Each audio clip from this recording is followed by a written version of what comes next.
Swastiastu. Yang kedua Bapak, hari ini kami minta izin waktunya melanjutkan pendidikan guru penggerak di angkatan 7 ini. Jadi sudah sampai pada modul yang terakhir dari modul 3.3. Jadi sebelumnya yang sudah pernah ke sini untuk memetakan aset sekolah. Nah, dari aset itu akan dijadikan suatu program untuk mendukung visi misi SMA 8 dalam meningkatkan aktivitas kurikulum merdeka. Jadi seperti itu. Nah, untuk program yang diberikan di dalam modul 3.3 ini itu adalah sebuah kata akronim Garasi Bajai. Nah, jadi berjudul Garasi Bajai. Nah, itu adalah kata akronim program untuk meningkatkan kompetensi murid untuk kecakapan berbicara. Nah, adapun kepanjangan dari Garasi Bajai itu adalah yang G-nya adalah gerakan, yang A-nya itu adalah aksi, kemudian yang R-nya itu radio, S-nya itu sekolah, I-nya itu interaktif, kemudian Bajai itu sendiri adalah berbahasa Jepang Indonesia. Nah, jadi tentunya ini nanti akan sebagai contoh penerapan bagaimana kita memanfaatkan atau mengolah kepemimpinan murid itu agar semua ide yang muncul dari mereka, kemudian mereka yang memilih sendiri, mereka yang mengeksekusi sendiri nanti. Jadi idenya nanti program ini akan menggunakan aset sekolah yaitu ruang belajar. Jadi seperti itu Pak. Kemudian kenapa digagasnya program ini itu yang pertama karena keinginan dari dia sendiri itu untuk meningkatkan kemampuan berbicara dan mendengarkan murid melalui mapel dia sendiri itu bahasa Jepang. Jadi bagaimana mereka nanti meningkatkan kemampuan berbicaranya lewat siaran radio sekolah. Nah, kemudian selain kemampuan berbicara, kemampuan mendengarkan aktifnya juga akan bisa terlaksanakan di sana nanti setelah latihan. Nah, kemudian dari minat murid juga sudah saya dapatkan bahwa beberapa murid ada yang berkeinginan bekerja ke Jepang, ada yang ingin kuliah, kemudian ada yang ingin bekerja di pariwisata. Nah, tentunya itu akan mendukung semangat mereka untuk meningkatkan kompetensi dirinya di bidang tersebut. Jadi seperti itu Pak untuk program yang akan nanti dilaksanakan. Terima kasih. Oke Pak Lurah, pertama saya selaku kepala saya di Pahlawan ini merasa bersyukur bahwa ada Pak Lurah yang sudah tekun mengikuti program guru penggerak. Jadi dalam program ini tentu seperti yang Pak Lurah ajukan ke kami ini sangat saya rasa senang, itulah artinya sangat menyambut baik. Apalagi kalau ada guru-guru lain yang bisa begini ini kan sebenarnya setelah program guru penggerak itu sebenarnya kan juga ikut menggerak, samping membelajarkan murid juga menggerakkan teman lain sebagai ikut bergabung. Nah, kebetulan di sini di sekolah kita punya guru, silahkan manfaatkan aset desa mereka karena memang seperti yang Pak Lurah sampaikan itu tadi bahwa kalau kita menggunakan alat-alat yang kita punya yang dekat dengan siswa, tentu mereka itu merasa di zamannya ini memanfaatkan itu. Tentunya nanti kemampuan berbicara, mendengarkan itu akan dari sesuai dengan harapan Pak Lurah itu akan jauh lebih cepat melatih kemampuan berhubungan, berkomunikasi dengan teman lain. Nah, ini tentunya lebih familiar kalau kita menggunakan alat-alat yang memang ada pada zamannya. Apalagi di sekolah ini ya cukup baiklah kita punya radio yang cukup baik itu pagi-pagi disiarkan. Nah, mudah-mudahan harapan saya bisa lagi selain Pak Lurah juga ada teman-teman lain yang bisa mengikuti walaupun bidangnya lain. Itu Pak Lurah. Terima kasih Bapak atas masukan dan sarannya. Nah, semoga nantinya program ini bisa mendukung visi misi SMA Negeri 8 Denpasar dan menerapkan kurikulum merdeka sebaik-baiknya, dan tentunya juga meningkatkan bahwa semua kegiatan yang ada di sekolah ini kita harus berkolaborasi bersama untuk menumbuh kembangkan kepemimpinan murid. Iya Pak Lurah, saya yakin itu Saya yakin dengan program ini, di samping memang murid kita bisa lebih cepat memahami tujuan pembelajaran atau menumbuhkan diri, kembangkan kemampuan mendengar, menulis, membaca, tentu juga akan berdampak kepada yang lain. Jadi pada guru, pada temannya. Nah, itu harapan kita. Nih, semua selamat. Jadi silakan jalankan program ini sebaik-baiknya. Semoga berhasil nih. Terima kasih Bapak yang sudah membantu selama itu.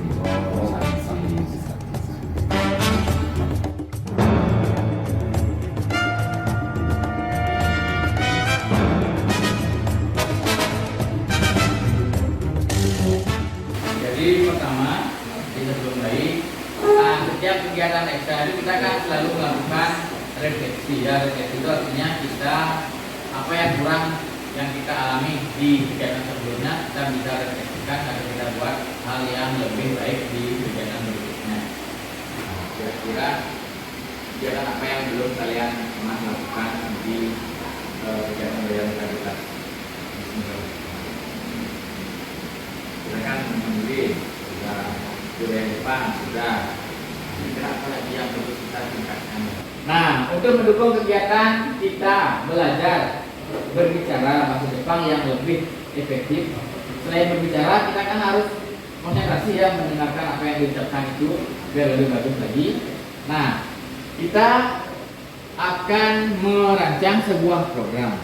Nah, tetapi sebelum merancang program itu kita harus melihat aset yang bisa membantu program kita nanti. Ya. Kalau latihan berbicara, salah satunya apa? Yang kita punya di SMA 8 yang bisa melatih kita berbicara. Ya, ruang siaran, ya. Jadi salah satunya ruang siaran atau ruang radio. Nah, itu salah satu modal fisik. Jadi kita punya aula, kita punya ruang radio. Nah, untuk latihan berbicara ya. Kenapa kita perlu meningkatkan kemampuan berbicara kita dalam radio? Kenapa kita perlu meningkatkan kemampuan untuk menyimak kita atau mendengarkan kita? Ya?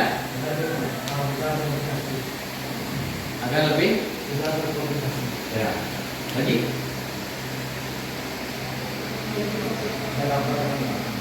Melatih? Ya, melatih. Ya, gampang mendapatkan relasi.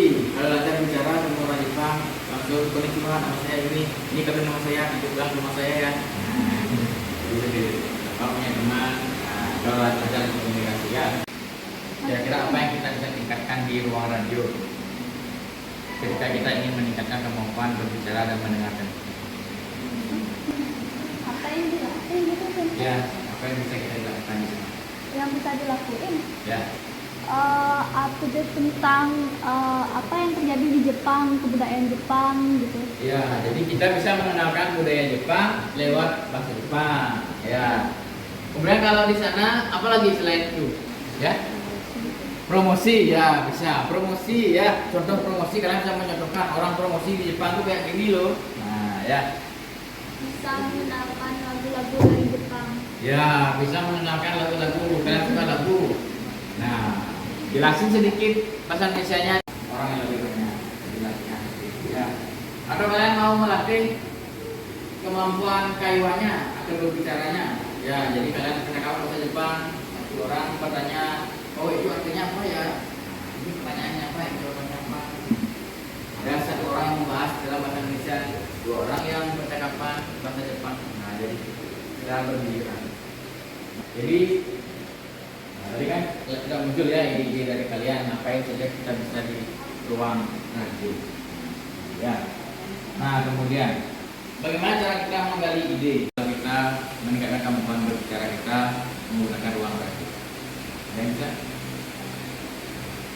Meningkatkan kepercayaan diri. Ya lagi? Update terus tentang apa? Wawasannya bisa wawasannya luas. Ya, wawasannya bisa lebih luas kan kita mengenal budaya Jepang, mengkaitkan dengan budaya Bali. Lagi? Meningkatkan kepercayaan diri. Nah, seperti yang saya bilang tadi ya, ketika kalian sudah latihan baca cetak banyak, ketika kalian keluar dari sini, kalian sendiri bisa pakai. Ya, kalian lebih percaya diri. Oh, dari orang Jepang. Masa nunggu sensei lagi? Jadi langsung. Hal-hal yang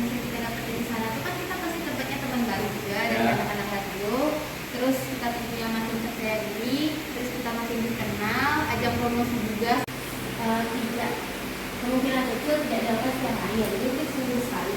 Mungkin minggu ini kita pilih 2 sampai 3 orang dari desa kita, ataupun mungkin 1 orang yang akan berkolaborasi dengan anak radio. Nah, setelah pemilihan partner, mungkin kita bisa mulai membuat topik misal tentang olahraga. Setelah membuat topik itu, kita mulai menyusun naskah nih tentang olahraga, misal olahraga yang diminati atau yang sedang populer di Semarang ataupun di Jepang sendiri. Setelah itu mungkin latihan naskah dengan partner.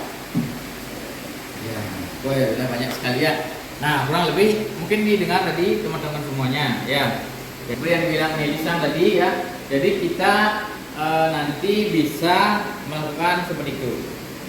Kalian punya ide tadi, kan idenya sudah ada ya. Salah satu aset kita punya ruang radio, kita akan manfaatkan. Jadi waktu ini kan baru dimanfaatkan oleh anak jurnalistik untuk ya, siaran informasi seputar Anies Mapan dan informasi strateginya, kemudian bergiliran dan lain sebagainya. Nah itu teknisnya nanti kurang lebih seperti itu. Dan nanti kita akan, kalau sudah terancang di programnya apa, nah itu nanti kita coba garap dan kita wujudkan bersama. Jadi itu ya kurang lebih. Nah itu yang bisa saya sampaikan untuk hari ini. Nah ya, jadi ide kalian sudah ada tadi. Jadi kita manfaatkan aset radionya, kemudian kompetensinya kita fokuskan ke berbicaranya sama mendengarkan. Nah, kemudian teknisnya kita jadwalkan depan nanti. Saya minta tolong juga kepada semuanya untuk berkolaborasi mewujudkannya bersama. Ya, jadi bukan semuanya nanti bilang dari saya, semuanya dari kalian.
Kegiatan hari ini melanjutkan dari apa yang kita bicarakan kemarin tentang ide gagasan yang sudah kalian sampaikan tentang penggunaan ruang radio sebagai sarana untuk latihan meningkatkan kemampuan berkomunikasi ya.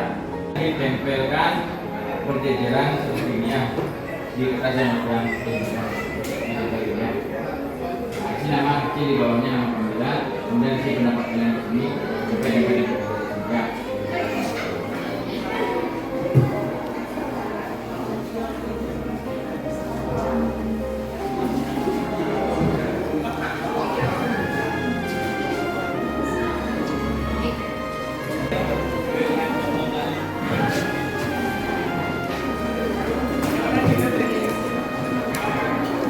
Seandainya kalian melatihan percakapan atau melatih kemampuan berbicara itu, hal apa yang kalian sukai untuk dilakukan? Tulis pendapat yang pertama ya di tulisnya ya. Hal apa yang bisa kalian lakukan untuk melatih kemampuan berbicara bahasa Jepang atau mendengarkan bahasa Jepang? Misalnya mendengarkan lagu ya, atau hal lainnya yang sering kalian lakukan untuk meningkatkan kemampuan berbicara bahasa Jepang. Latihan apa yang kalian paling sukai? Aktivitas apa yang kalian paling sukai untuk meningkatkan kemampuan berbicaranya? Silakan tulis di podcast pertama ya. Silakan semua menulis apa? Bebas ya, melalui apa saja.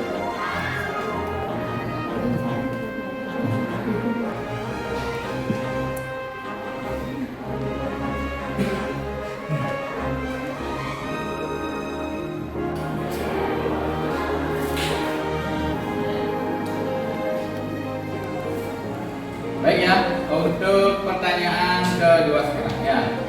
Pertanyaan kedua terus di post-it yang baru. Ya. Oke, yang kedua, potensi apa saja yang dapat mendukung kegiatan melatih kemampuan berbicara bahasa Jepang? Potensi apa yang kalian miliki atau yang sekolah miliki? Potensi apa yang mendukung kegiatan tersebut biar bisa berjalan dengan lancar? Jadi potensi apa yang ada? Atau kalian sudah punya potensi, misalnya saya sudah paham membaca huruf Jepang, jadi saya gampang latihan berbicara dengan mendengarkan musik karena saya sudah bisa baca huruf Jepangnya. Jadi potensi apa yang kalian miliki, sekolah miliki, rumah miliki, teman miliki, atau apa saja yang kalian pahami untuk potensi yang membantu kalian latihan berbicara, yang mendukung kalian latihan berbicara. Potensi apa yang dimiliki? Nah, sekarang kegiatan yang ketiga, jadi kita observasi di ruang video ya. Nah, sekarang kalian lihat ada equalizer, ada speaker, kemudian ada tombol penanda untuk menghidupkan speaker di ruang kelas semuanya. Kemudian ada alat untuk berkomunikasi. Nah, seperti ini. Nah, setelah kalian datang ke sini, nah nanti di post-it-nya dilanjutkan. Jadi melatih kecakapan kalian berbicara bahasa Jepang. Nah, kira-kira ide apa sih? Mungkin kegiatannya ya ngapain saja di sini bisa dilakukan. Ya, dalam bentuk apa saja. Nah, nanti kalian bisa tuangkan di dalam post-it-nya ide-ide kalian tersebut. Ya, jadi seperti itu. Ya. Baik ya. Nah, itu dari hasil surveinya yang tadi. Nah, silakan dituangkan ide kalian di post-it-nya, kemudian ditempelkan sama seperti kegiatan yang tadi. Jadi apapun yang mungkin ada ide baru setelah kita observasi tadi yang bisa kalian manfaatkan untuk meningkatkan kemampuan berbicara dan mendengarkan bahasa Jepang. Apa idenya, Rek?